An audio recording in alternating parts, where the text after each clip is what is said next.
Hello everyone, my name's Tom and I'm here to tell you about the Golden Realms, which is a new expansion for Age of Wonders 3. First, an introduction.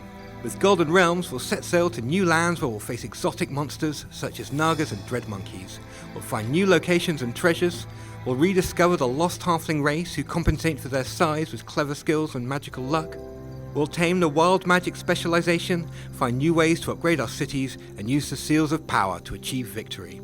Golden Realms includes a 3-scenario campaign, standalone maps, and of course everything is used by the enhanced random map generator. Okay, so we've prepared a demo map for you here. We have here Ali Thistlewood. She's a halfling sorceress. She's who we're going to be controlling today, and along with the rest of the halflings, she's marooned in this sort of exotic faraway land. A number of years ago, the halflings were involved in something called the Heartwood Massacre, where a bunch of them were murdered by, I think, orcs and goblins trying to steal their magic, and she's one of the few survivors. Now, halflings are like dwarves, only they don't have beards, so they're less hairy, and they're a little bit thinner. Well, mostly a little bit thinner. This is the halfling Brew brother. He's the halfling priest unit. He specialises in giving people food and throwing cleavers at people. He's also, like all halflings, lucky. Now, what this means is, as long as his morale is high, he will be able to simply avoid attacks. There's a 15% chance that any attack on him, be it an arrow or a sword strike, will simply say, nope, doesn't happen, he's lucky, and it misses. However, like all halflings, he also has physical weakness. He's not a particularly sturdy chap, so if he's not lucky, he's in for a whole world of hurt. We also have, what else do we have here? We have the Pony Rider, we have the Jester. The Jester is the halfling archer equivalent. They shoot fireworks at people. Fireworks do a nice amount of damage, but the main thing that fireworks do is that they can dazzle nearby units, and dazzled units can't retaliate. And they can also panic nearby animals. So animals against archdruids, for example, this is quite devastating. The only danger of that is that the dazzle and the panic does friendly fire, so you need to be a little bit careful with that. Okay, now what else have we got around here? It's like one of the new creatures. This is our feathered serpent, a sort of Quetzalcoatl-like Aztec-inspired beast. Flies around. Tier 3, it's quite powerful. Has a healing powers and also damage, so it's sort of like a hybrid unit, hybrid role. And because we've captured this lost city, we've been able to build the Temple of the Eternal Serpent in our nearby city, and that means we can make these ourselves to boost our armies. Okay, so join up and head east to see what we can find. We've run into someone else. It's a halfling adventurer. This is the irregular unit of the halflings. Got a slingshot, and he's owned by Carl Hushwick. Carl Hushwick is one of the characters from the campaign, just like Ali is one of the characters from the campaign. You can see him here, obviously quite an intimidating guy compared to young Ali. And even though we're not at war yet, we are already competing. There's a new mechanic called Empire Quests.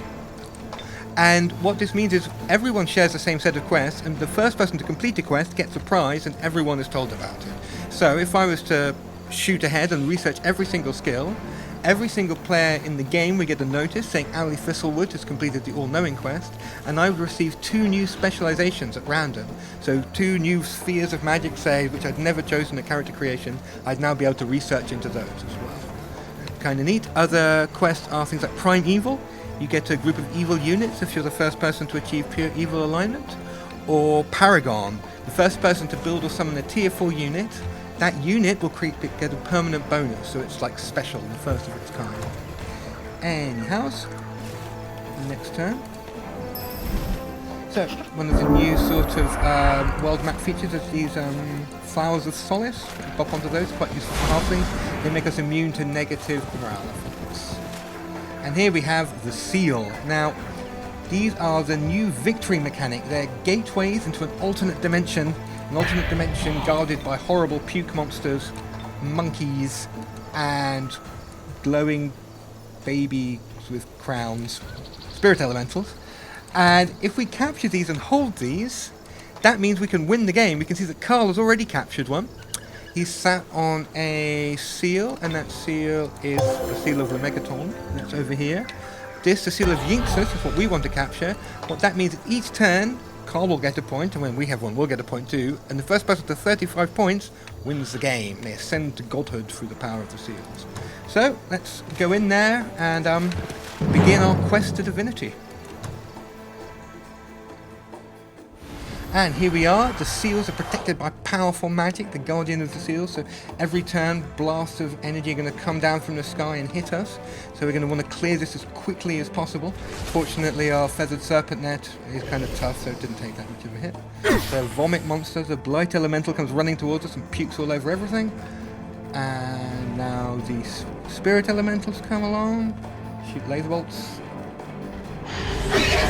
Spirit blasts. And here come the monkeys.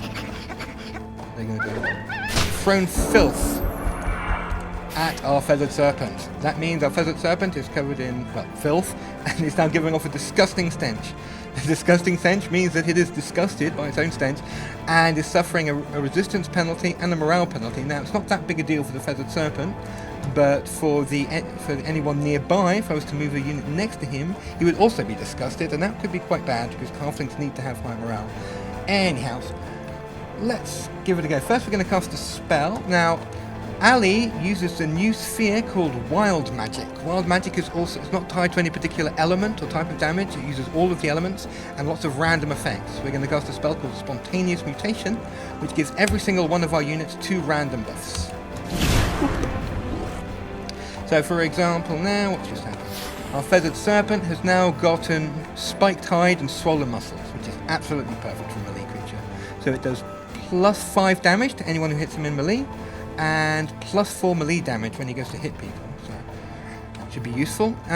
First though, we're going to use our Jester. Our Jester, who has a disgusting stench as well. He's mutated to start stinking, so he's managed to disgusted with himself, just like the poor old serpent is. And he's drenched with sweat, which gives him fire resistance, but makes him weak to electricity and ice. Anyway, he's going to run forward. He's going to shoot a firework at the monkeys. See if we can... Yep, they're panicked and dazzled, so the monkeys will run away next turn. And that makes it a bit easier for our feathered serpent to come in and strike. I think the blight elemental got damaged too, got dazzled, sorry, as well. That means he can't retaliate. Yep, we're good there. And so I just want to really kind of tie this guy down. He's probably the most dangerous monster here. Oh, crit. Criticals happen quite a lot with halflings because they tend to try and keep them happy all the time. And the pony riders can run over here and beat up the strange glowing baby monsters. Yep. And the Brew Brother. What's he going to do? Is anyone taking damage? What we can do with the Brew Brother is we can give Ali a nourishing meal. This will heal a couple of her hit points, but more importantly, will give her plus 300 morale. Oh, you can see because he stood next to the stinking halfling jesters. They're also disgusted by the stench. So these Brew Brothers are absolutely very upset at the moment. Oh, because they also have the hormonal imbalance mutation, which means mine was 400 morale. So not all of the mutations you can get are good. Anyhow, but because they have low morale, that means their lucky is now at 0%. Unhappy units have no luck. So the best way to counter halflings is to upset them. But anyway, next turn, see what happens. Whoa! Blast of energy from the sky there. Spirit monsters. Shoot. Oh, and there goes Lucky. So that did absolutely nothing. In this backstab. So you can see Lucky kept our poor pony rider safe there one time. Now what we're going to do? Let's beat up those monkeys. Oh, the monkeys are already dead. Handy. So send over the feathered serpent. Add move points. Ali, can you give a hand? Yep. Charge! Oh, she's got swollen muscles as well, so just like tons of damage. Go on. Halfling pony riders, once again drenched with sweat, lead and bones, another mixed bag. You get some more defense, but you can't move as far because you're so heavy. Let's beat up the baby monsters, and whoop, bang. It's ours. Okay, so now we have captured our very first seal. So every turn we'll get a charge, and after 35 charges, we win the game. What we'd probably want to do is run over to the east with an army and kick Carl off his seal. Then we'll get 2 charges a turn and we're guaranteed to win. At the moment, it's going to be neck and neck. Also, this seal, every so often, was going to spawn a little army full of elementals that will attack us and try to take the seal back. So we're going to have to keep it guarded. Anyhow, looks like oh, we lost a unit. Did someone die? Oops, wasn't paying attention. I think the Jester got eaten by the Guardian of the Seals town. So go back to our city, see if there's someone we can bring up to the front to help. Well, City will bring in the Eagle Rider. It's a tier 3 unit for the halflings, one of the most powerful racial unit they have. It's not quite as tough as the Griffin Rider, which is very similar to, but it's much faster than the Griffin Rider. It's more of a sort of a high-speed skirmishing unit. Keep heading to the east. And anything else? Oh yes, one other thing. I mentioned earlier that by capturing the Lost City, we were able to build the Temple of the Elemental Serpent. Eternal Serpent, even. There are actually a bunch of things like that. For example, if we were to capture this Forbidden Sanctum, we could get the Altar of Bound Souls. What that would mean is any support units built in the city with the altar will get extra resistance, so they're harder to kill, and the Resurgence ability, so they're immortal, come back from the dead. We could also capture this sunken city, which would give us the Sanctuary of the Deep upgrade, which would allow us to build mermaids, and also sirens, which are like super mermaids with green and shout a lot. Okay, next turn. Oh, Carl's got some mermaids hanging out in the water over there. Oh, some monkeys and an elephant wandering around. Okay, move over to the east, and here we have the Nagas. Chat. This guy. This is the Glutton. It's a Naga super unit. An enormous, fat, terrifying monster who eats whole armies whole. So, we want to take his dwelling. He's in the Naga Dwelling. We want to take that so that we can make our own Nagas. He's hanging out here. He's also with a Naga Matriarch. 4 arms, 4 swords, 4 of everything. And, yeah, she can dominate, inflict poison. I believe when she levels up, she can also throw lightning bolts at people. And so, yeah, let's move in. Quickly run over this pumpkin patch. Heals our units a little bit. And next turn, we'll be able to invade. What are you doing, Carl? This is mine. You can't keep it. Elephants are running off. Okay. Going to war. Combat. Okay, so here we have the Naga Dwelling. You can see their enormous snaky spires in the background, and the valiant defenders against my rampant imperialism are on the hill, about to advance past the clutches of eggs, probably with their babies, who vomit all over me. Just like everyone else vomits all over me in this game so far. Okay, so this is the most powerful unit that they have, the Glutton. 120 hit points, only 8 defense, but 15 resistance, which is huge. He also has this ability, Swallow Whole. Every time he does a melee attack, there's a chance that he's going to simply swallow the unit he's attacking and get some of his health back. So this is the biggest threat, and he's going to be the guy we want to deal with first. Now, Wild Magic has an awful lot of tactical spells in it. It's mainly focused on tactical combat spells. So we have Warp Equipment, for example, which debuffs all enemies in a small area. Swap Locations, which lets us swap the location of an enemy with one of our units. And Unstable Transformation, my personal favourite. This transforms one of your units into something else. Could be anything. But that unit will die at the end of combat if you do that. It's very good to use on units that are about to die. Try and turn them into a dragon or something like that. Snatch victory from the jaws of defeat. I think first though, we're going to cast Degenerate. Degenerate gives the unit 60% weakness to all damage types. Hopefully make it a bit easier for us to kill this guy. And I think we'll send in the Feathered Serpent first to take the first hit. Can we get him? Nope. Taking a munch at us. Okay,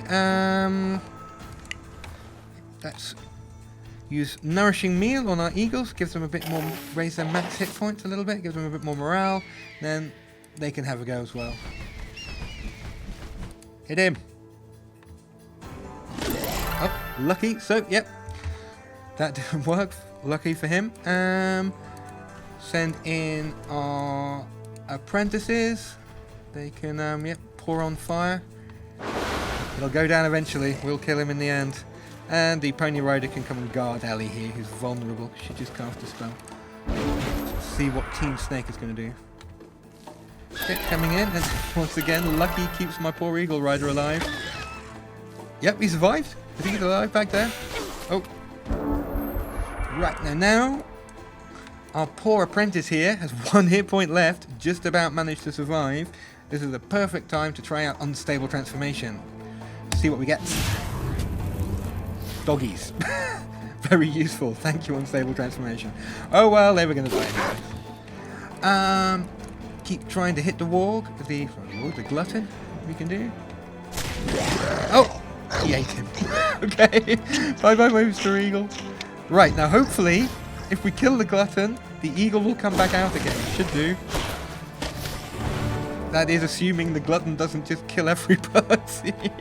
See him cleaning his teeth out. The pony man will save you. Come on, Mr. Pony Man, get him. Ha! And our eagle returns kind of unscathed. Dripping with goop. And I'll send the Brew brother forwards. Try and distract the matriarch. So the next one guard. And yep, that's the end of us. Okay. What you gonna do now? Kill my brew. What you gonna do? Okay. And you kill my doggies. No. Okay. Now, just for fun, let's cast Unstable Transformation again. Whatever. Go on, Mr. Eagle, what are we going to get? Yay! It's a red dragon. That's what I'm talking about. Okay. So, I think that means I've won. Bye! Munch. And send this guy over here. Kill this thing. Can Ali finish him off? Oh, no, Ali's can't move. So that's the thing, it could be anything. It could be a doggy, it could be a red dragon. Who knows? This time we're lucky and we have a red dragon. And I think that's pretty much victory for me. Bye-bye. And bye-bye, Mr. Dragon. You served me well. And the dwelling is mine. With, well, not exactly the greatest military victory in history, but I did it. Absorb this now. Yep. So, in a few turns, it'll be under my control. I'll be able to make reed serpents and Naga slizzers, Naga guardians, who are the other type of unit. They're pikemen. My own matriarchs, my own gluttons. Brilliant. You can see here the seal.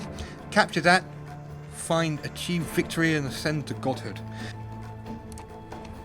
So, I hope this gave you all a good impression of the Golden Realms. All these new features and things will be available in random maps and in the campaign that comes with the expansion. See you next time.